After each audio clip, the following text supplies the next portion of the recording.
ขณะนี้เป็นเวลาประมาณ6 โมงกว่าๆเป็นวันที่คณะพระสงฆ์วัดป่านาขามกำลังเตรียมเครื่องที่จะออกไปจาริกธุดงค์ภูเขากล้วยนะขณะนี้กำลังรวบรวมครูบาอาจารย์ที่จะไปเดินธุดงค์อยู่ภูเขากล้วยเดียวเอาไปเบิ่งบรรยากาศพร้อมกันเลยเนาะนี่คือบรรยากาศการเตรียมตัวที่จะเคลื่อนทัพออกไปจาริกธุดงค์อยู่ภูเขากล้วยของคณะวัดป่านาขามก่อนเตรียมตัวที่จะออกเดินทาง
อาจจะเล่นพอเราตัวเล่นยกเทฟังตอนนี้หลังจากที่เข้ามาเตวันนาคามหรือเดินทาง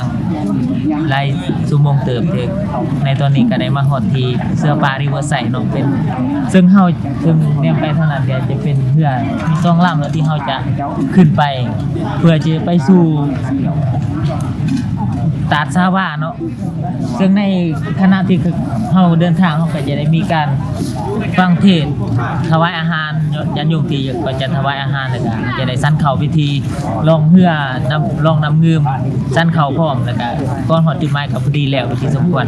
และเพื่อหอดเป้าไม้ก็คือบ้านวัง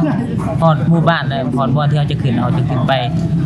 เราจะไปส้มที่ตาดซาวาก่อนแต่เขาจะไปพักที่หันแต่เขาจะทำไปยาวไปอีกหลายชั่วโมงเพื่อจะไปหอดที่พักเนาะครับเกี่ยวอะไรดู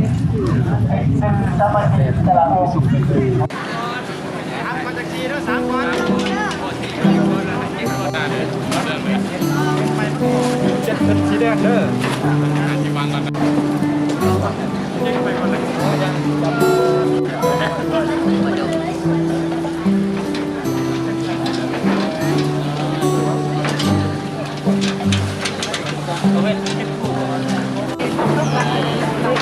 ได้แล้วทำกันเลยโอ้ยดอกไข่แตก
ได้สำห้อง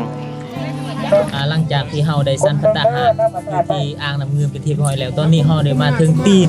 ของตาดสาวาเราจะกำลังไปตาดสาวาในระเรื่องซึ่งเตนี่ไปหาตาดสาวาเป็นระยะทาง4กิโลเมตรเฮาจะได้พักที่นั่นอาจจะพักผ่อนที่ตีนของผาด่างเนาะเพราะว่าอาจจะใช้เวลาอีกน้อยหนึงก็เป็นช่วงภาคแรงก็ซึ่งญาติโยมและครูบาอาจารย์ก็ได้มาฮอดจนย้ายฮอดที่นี่เป็นที่เรียบร้อยแล้วซึ่งได้ครบทุกองค์แล้วต่อไปกำลังแล้วต่อไปสิได้เดินทางเพราะว่าอาจจะใช้เวลาอีกโดนเติบเนาะกว่าจะฮอดตีนผาด่างเนาะครับ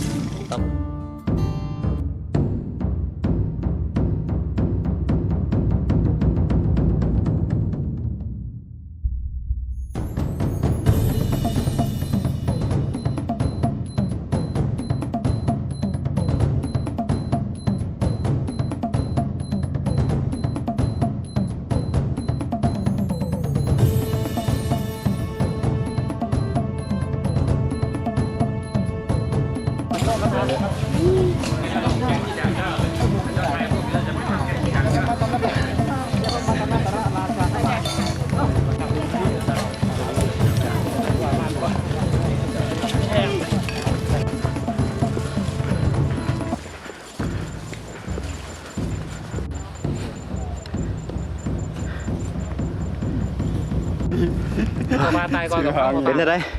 ความรู้สึก ไป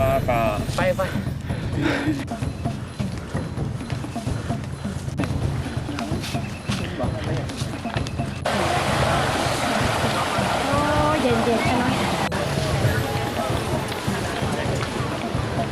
ใช่ไหม โอ้ขนทางโคตรสั้นรู้สึกก็ได้คนเลย รู้สึกแบบมึงมาอยู่ในนึง เมื่อยๆเนาะอดเอาอาจจะสั้นจักหน่อยนี่คือบรรยากาศการขึ้นภูเขากล้วย ระหว่างคนทาง อาจจะมีทั้งลุกมีทั้งเหวมีทั้งน้ำต้นสภาพญาติโยมขี่มะกวมขึ้นภูเบื้องหน้าโอ้สภาพเป็นลูกเหวการขึ้นภู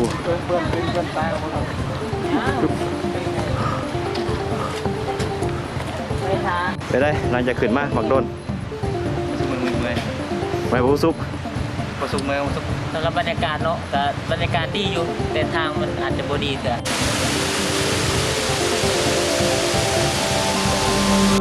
ตามแล้วปุ๊บตาดเน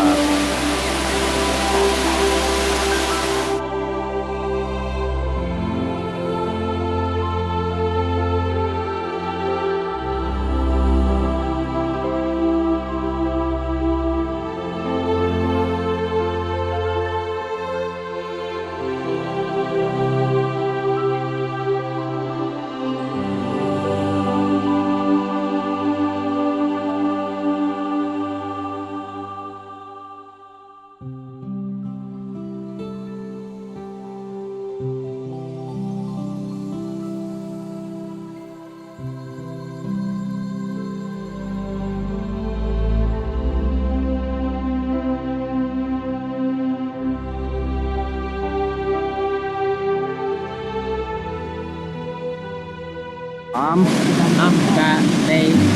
มาฮอดแล้วไปตาดกลางเนาะอยู่นั่นหลังกองอาตมาแม่นตาดกลางหลังจากนี้ต่อไปเนาะก็จะครูบาอาจารย์ก็จะได้เคลื่อนขบวนถึงไปสู่ที่ตาดสาวาอีกประมาณ10-20เมตรก็จะได้ไต่พาขึ้นไปร้อยหนึ่งเนาะเดี๋ยวหาผู้นำกัน อ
คณะประสงค์ก็ได้เดินทางมาฮอด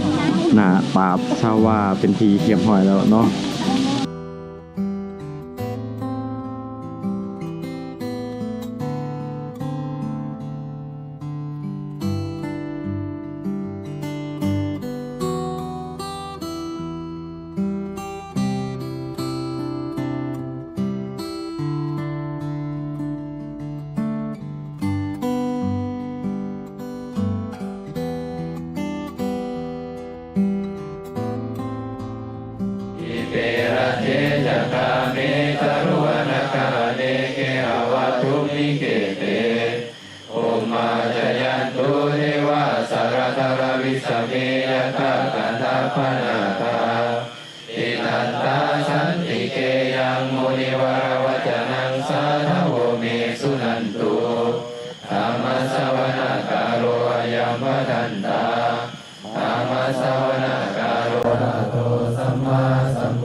ทางธนานีเนาะครูบาอาจารย์ที่เดินทางมาจากตานสวาหลังจากที่ขึ้นเรืออยู่ที่อ่างน้ำนึงเป็นที่พอยแล้วก็ได้ย่างขึ้นมาเป็นเวลามื้อมื้อนั้นเนาะเข้าเมื่อวานนี้แต่มื้อคืนนี้ก็ได้ฮอดเวลา 6 โมงก็ได้ฮอดอยู่ที่ลุงพี่ทางครูบาอาจารย์ก็ได้พักอยู่ส่วนนั้นในส่วนแม่เขาก็ได้พักอยู่ส่วนนี้หลังจากมื้อนี้เนาะที่กำลังพิจารณาอาหารกันอยู่ทั้งวันนี้เอาอีกคน เดี๋ยวว่ามีแห้งเด้อ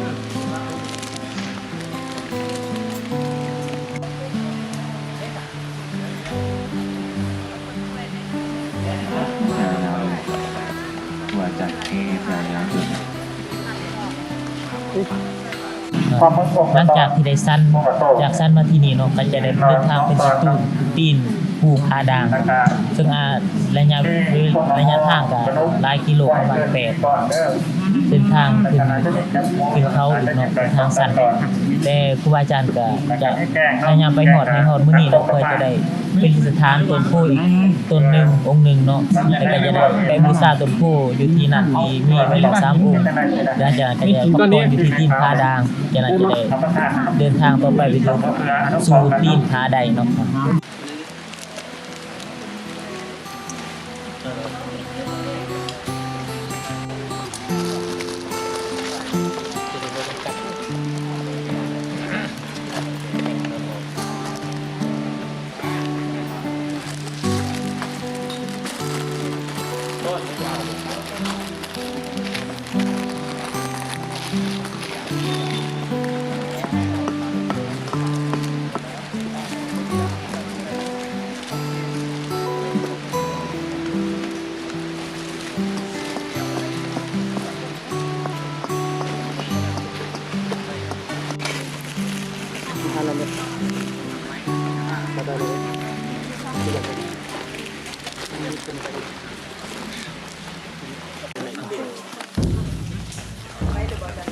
ตัวนี้ไง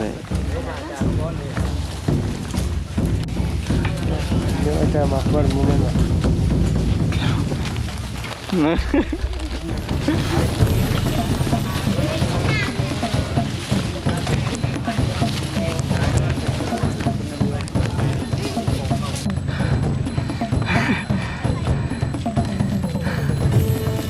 ชื่อให้ไม้เลย โอ้ไปจะได้คนในเมื่อยยังบ่คนน้อยเมื่อยยังวะ ไม่อยากไปกันได้ เมื่อยยังบ่คนน้อย ไม่อยากไปกันได้ เมื่อยยังวะหัวใส่เมื่อยยังวะธรรมดาวะพี่อย่าฮิตไหมโอ้กระเทยได้กระเทยแบกเลยซะ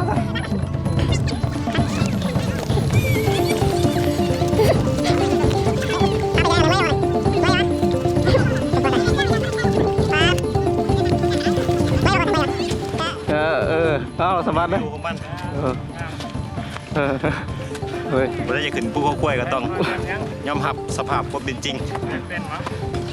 เดี๋ยวว่าขึ้นมาแล้วก็กุ้มกับบรรยากาศกุ้มกับสายภู กลุ่มกับธรรมศาสตร์แต่ว่าเมื่อยก็อดเอาเนาะ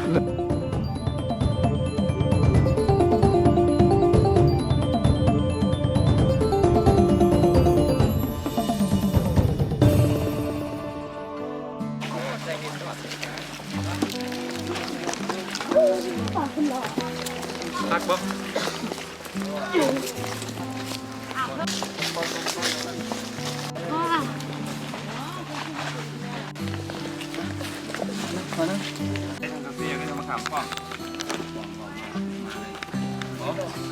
ยังได้ตัวบัวดองครับพี่ป่ะเกี่ยวป่ะ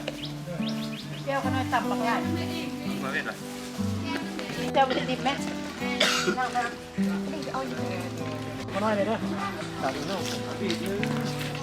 โอ้โหสุดยอดเลยจันสุดยอดเอามักซิบเลยจัน ยังไม่ยอมพี่ยังมีของข้าล่ะจะเบาบาปสารพัดเลยเด้อ คิดฮอดบ้านว่าจะได้ ไม่ ไม่ ไม่ยังเที่ยวตั้งบนสินสินเฮ้ยดังเขาสิยำใต้ก็ใต้ข้างหน้าก็ยังหย่องบา ว่ายัง บาชิลี เมื่อยปะเมื่อยอากอย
นี่โคดมที เต้เด็กผิดเจาะผิดคิวเลยเด็กผิดเจาะอ๋อมันสิ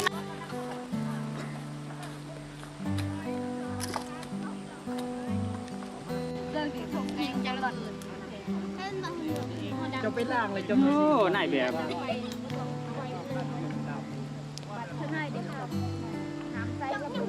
เลยจันน้ำวะน้ำหมอกเมืองเหนือเพื่อสาว น้ nào còn เอาบ่แม่นเนาะโอ้ยไปบ่ได้เนาะอาจารย์ หนาวสาวงามหนาวสาวงาม เอาขอก่อนจังหวัดนะมึงขอก่อนพญาจังหวัดนะมึงมีบ่เอาเบิ่งแบบอากาศหนาวๆนี่มันออกอยู่บ่พญาออกอยู่บ่มีพญาวะแต่ถ้าข้าดันพญานั่นนี่เลยฮะเอาเบิ่งมา เอามา มา อาจารย์มีพญาบ่อันนี้มันกันนี่ พญายังขับปิดตาอย่าสอดสายให้เกิดเหตุบางประเภทแก่งคำบอดยอดกุศล มัวสอดหูสอดเห็นตนจะเอาไฟไหม้ตนจนให้ไหม้พอ โอ้ยมันคมบ่วันนี้คงคายเอาพญา ดึกคนตอนสิแจ้งเดียวก็ไอไก่กระตะแก้วเอื้อนป่วยน้อยก็สูบยามาดึกมาแล้วไก่ผู้อุขันเลาะตารางเหล่าไก่ผู้เฒ่าขันเลาะตารางเสียไก่ผู้เมียขันเลาะตารางเฮือนดึกมาแล้วน้ำหมอกลงน้ำเป็นหูแม่ป่าน้ำหมอกลงหน้าเป็นหูตัวสร้างน้ำมุกกัวทั่วบ้าน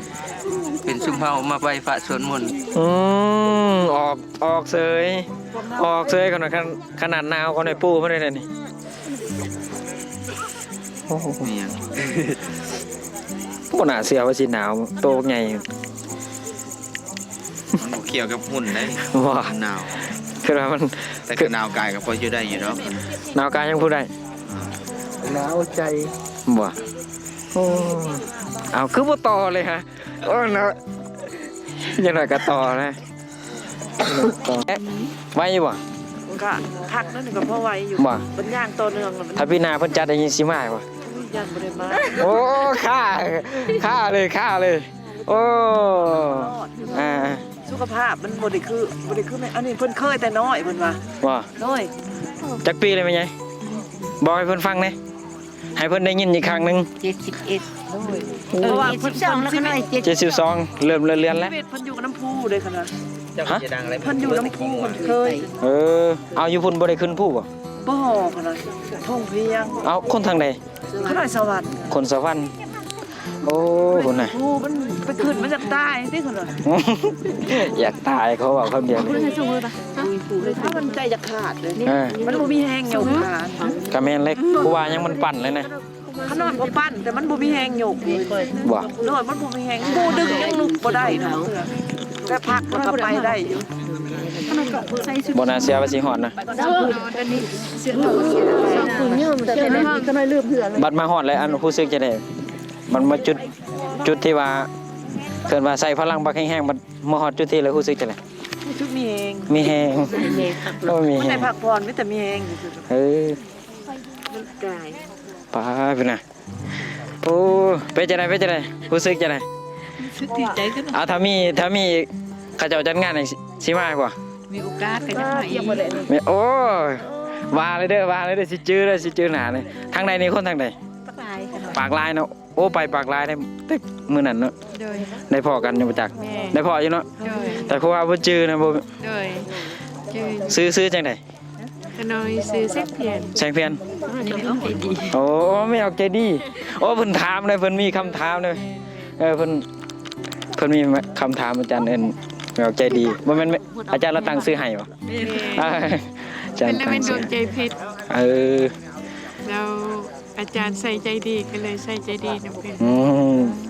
ขึ้นมามีผู้แล้วก็น้อยย่างๆบ่ได้ หลอดเนาะบ่น่าเชื่อว่าสิหลอด แล้วก็เคยได้ยินมาพอทีค่ะ เป็นขาก็ได้ยกบ่น้อย แห้งดึกๆนี่แห้งหนาวได้นี่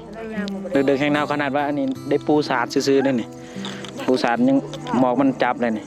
ถ้าว่ามีผ้าบัดเอามาปูก่อนนี่ได้ไหม ด้วย แม่น แต่ไม่ได้เอาไว้ แต่ละองค์แต่ละคนนะ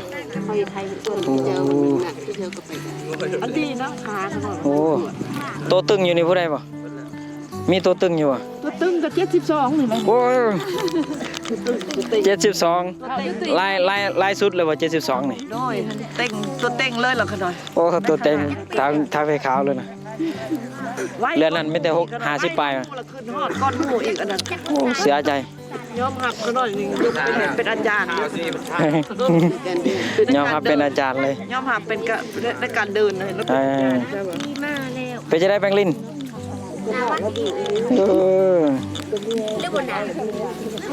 ว้าวพุ่นน่ะพุ่นน่ะเสือพุ่นแต่ละคนนะสาธุโมทนาผุนเด้อ แต่ละคนโอ้ย เป็นเด็กน้อย บน่าเสือว่าสิรอด มาอะไรจังไดมาพร้อมด้วยศรัทธา มาพร้อมด้วยศรัทธาพุ่นน่ะ ก็มาเล่นวิดีโอขนาด วิดีโอ โดยสาธุ อยากถ่ายเก็บไว้นะเดี๋ยวสิไปเบิ่งนะเดี๋ยวสิเห็นตูซีนี่ แต่ละคน ไปจะได้ตูซี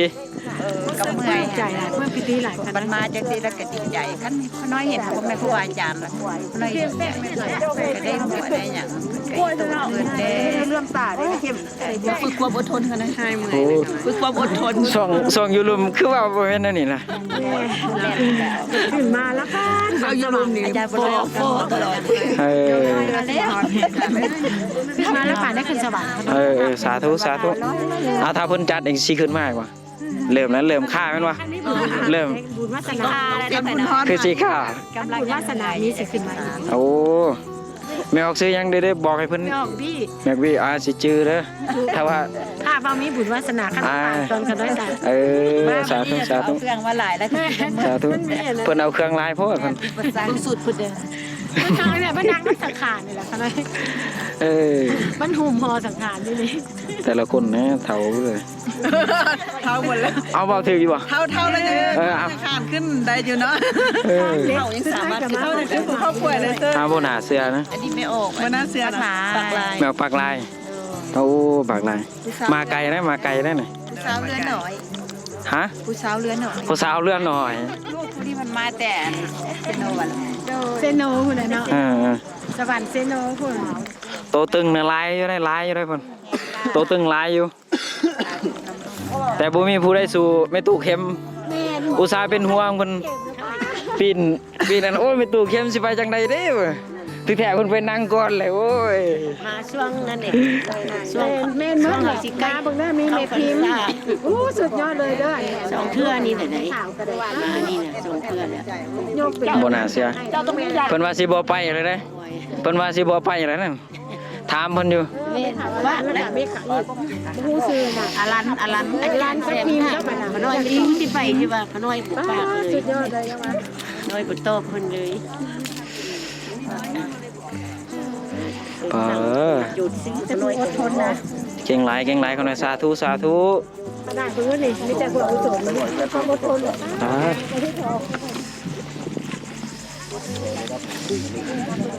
มาสูบสาบคน มันหนาว ฮะ มันหนาวน้ำหมอก น้ำหมอกคืออีบ่นี่มาใส่นี่มาใส่นี่ดงโดกสตังนึกปันสตังโอ้เป็นลูกแม่จินดาราแม่จินดาราโอ้บ่น่าเสียเนาะเป็นเพิ่นจมอยู่แน่นี่อากาศหนาวมีขี้ไฟก็โอเคแล้วนี่แต่แค่นี้มันสูงมันหาไฟกับบ่ได้หาพื้นกับบ่ได้หาพื้นยากเนาะถ้าอยู่แบบอินเดียคืออยู่เอาอันนั้น ผ่านอยู่ในกอง ฮะ เอาปึ๊บหมู่ก็ยิงเอาปั๊บรถเนาะ เอา ในนึงเขา สิเกิดหยัง พื้นก็เอาไปโรงงานบ่ล่ะพื้น ตอนจะลบในไทย ได้แล้ววะ เป็นมาเนี่ยอารมณ์คนละอารมณ์ คนละอารมณ์เลยหน้าจืดหน้าซีดหน้าเสี่ยวแล้วนะ เสี่ยวหนึ่งได้เนี่ยไปบนอีกทั้งคักคนนี้ ยังมีหมองคักบ่นะยังมีเหรอฮะโอ้เพิ่นเริ่มไปเลยด้วยอาจารย์ฮะตู้จะได้อาจารย์ตู้สากยังไงสากครับของมันสากเต็มแล้วเนาะ ฮะ สากเต็มแล้วเนาะ เต็มอาจารย์นี่เจ้าหน้าที่นะทุ่มเทเพื่อประสงค์ถ้ามีผ้าบัดแล้วปูเลยแต่มันเปียกได้สิบอกให้มาปูมันก็โอเคแหละ ใครได้ผ้าบัตรขึ้นบาโบมาปูนี่นะผ้าบัตร พ่อบอกคือว่าเอา จะได้คำคมจะได้ล่ะ พ่อจะว่าคันบ่พ่อ คำคมจะได้ เขาบอ มาอยู่นี่ จื้อบ่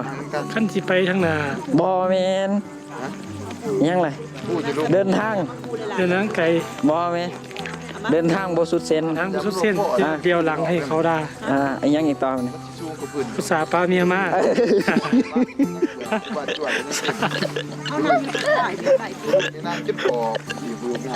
อุตส่าห์บอกเมียว่าต้องย่างให้ได้เด้อบอกพลดอนบอกพลดอนเนี่ยอุตส่าห์บอกเมียมามันว่าเก่งไรก็ได้สาธุ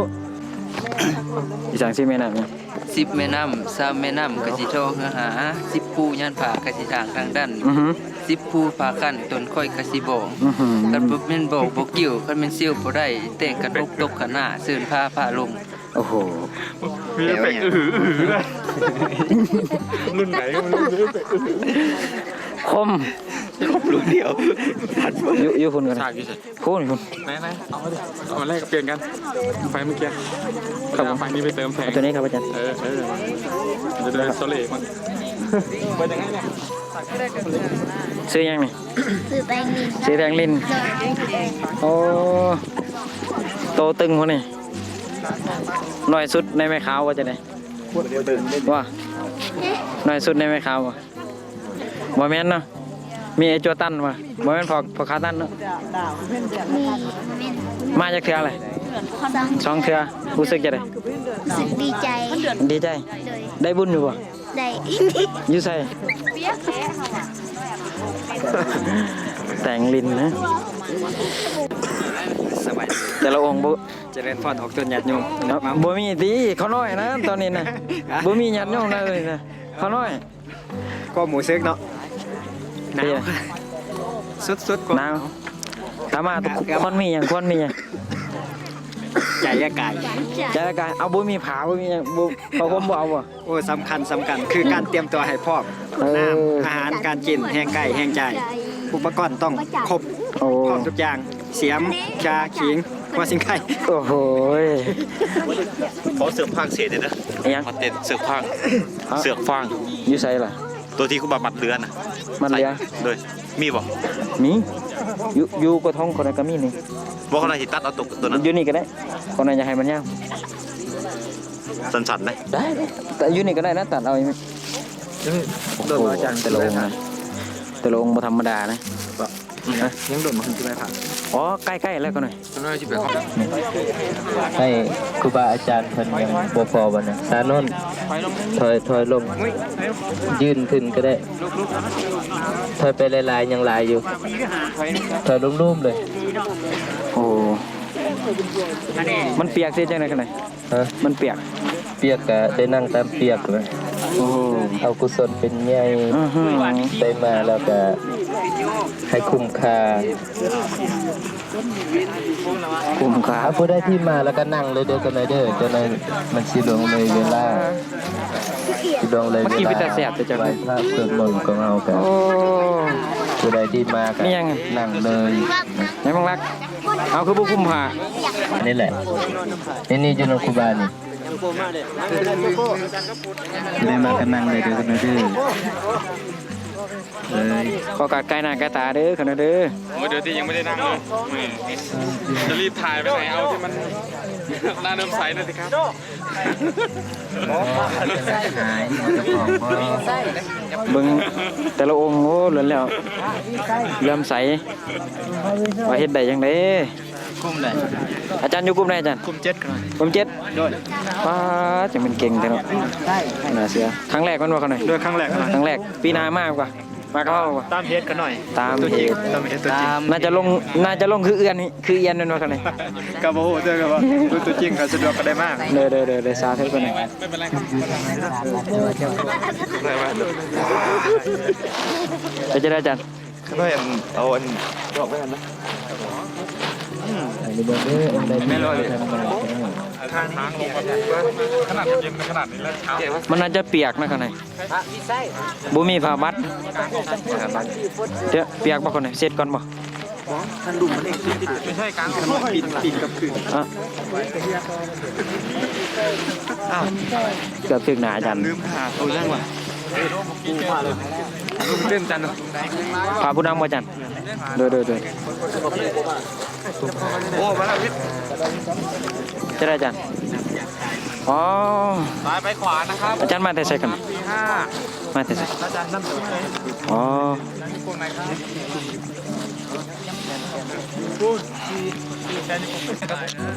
ปีหน้ายังสิมีไว้นี่บ่อาจารย์ยังสิมีไว้จัดอยู่นี่บ่เอาอยู่นี่เอาปีนี้ให้รอดก่อนเนาะ ขนาดหัวคำซ้ำนี่ซอยซ้ำได้ยังวะ โอ้หนาวนี่เตรียมกายเตรียมใจนะขอกาสได้ออาจารย์ แต่ละองค์น่าจะหูเนาะว่าตัวเองอยู่กลุ่มไหน เอาบนเฮียแล้ววะนะ โอกาสครูบาอาจารย์เป็นต้นเสียงในการนำไปพระสวดมนต์แล้วพร้อมกันแล้วก็กราบพร้อมกันเด้อกราบ